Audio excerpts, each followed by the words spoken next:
Good morning mga ka-farmers. Mag-spray tayo ng na black. Ay pang lamo. 120 ml guys.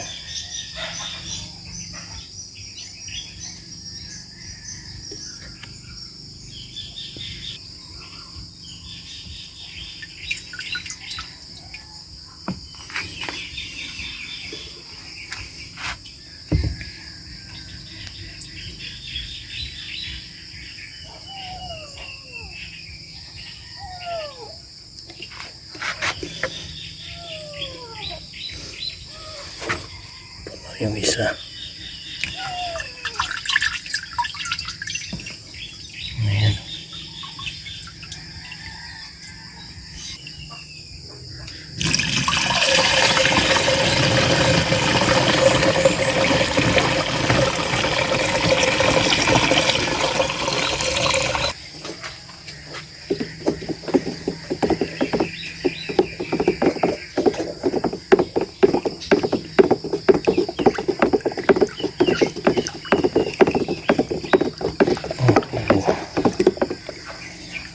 Ayan.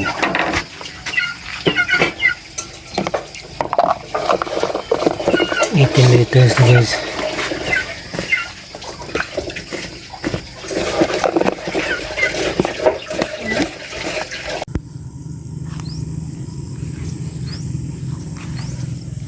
Tapos na ako nag-spray ng guys, nag-blake.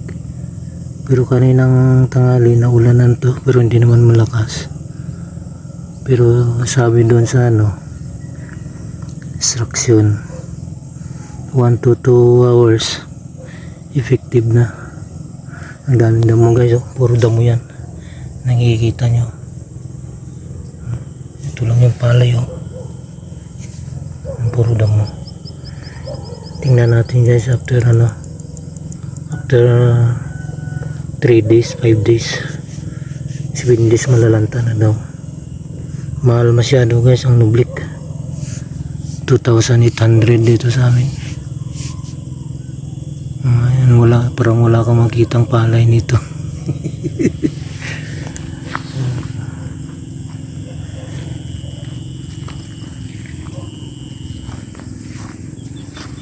Update ko kayo guys after after 4 days.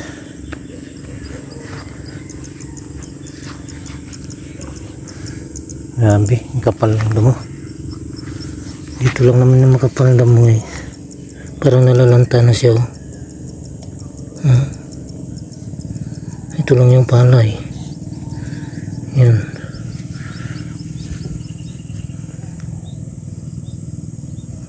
Daming damo. Grabe. Mabusa ngayon ito patayin.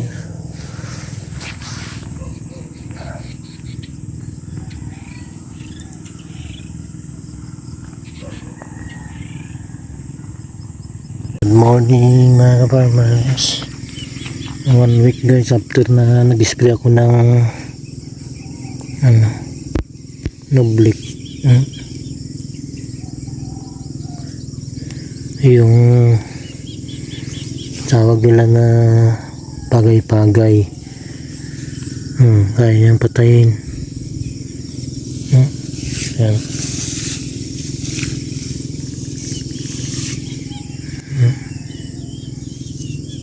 Pero tumutubo siya guys.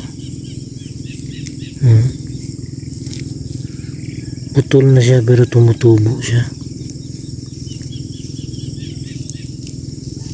Kakaugat pero hindi na yan guys. Hindi na to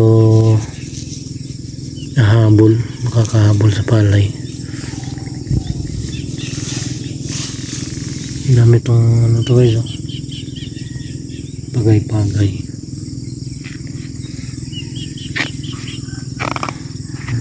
Kita ko sa inyo. Baba tayo.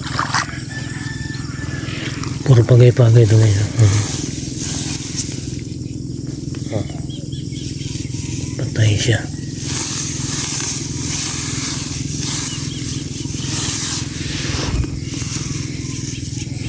Pero napapansin ko guys, Hindi niya kayang patayin yung ano, yung ito, yung bungot-bungot, tawag nila bungot-bungot.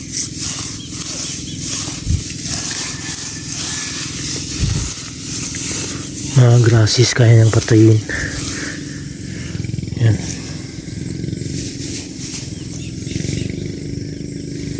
Bulok na yung ano eh, puno niya.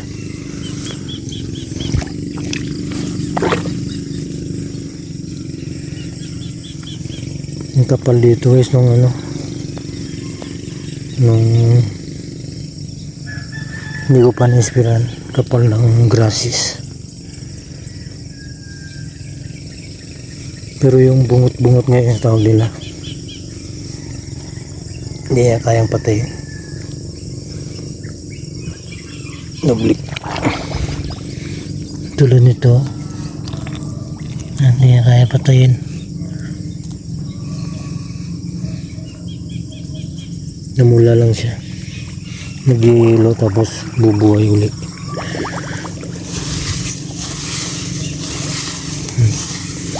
Pero ito tagay-tagay, patay niya.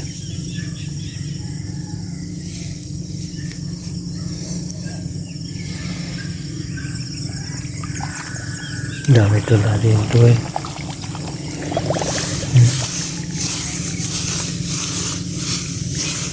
Pero yung parang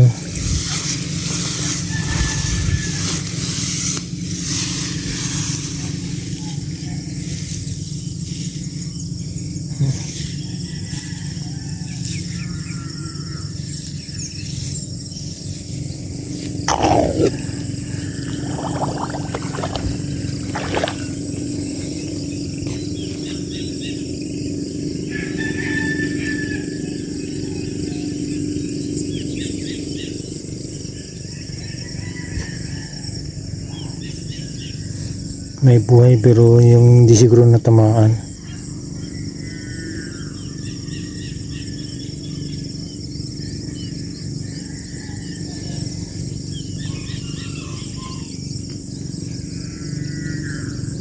Pero yung natamaan ngayon,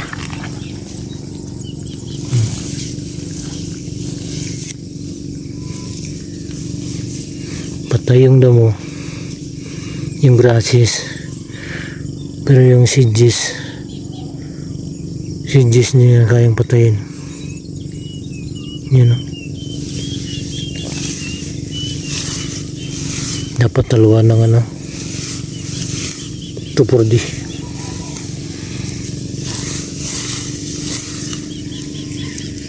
Kaya niya patayin yung grasses. Pero yung sidges guys niya kayang patayin. Yun o.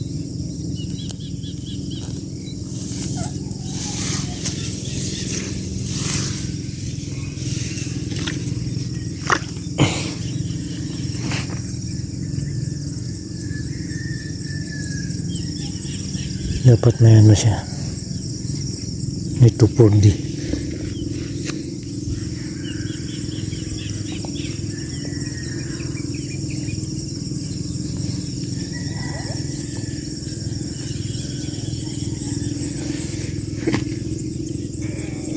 Pulok na siya. Yan, bulok.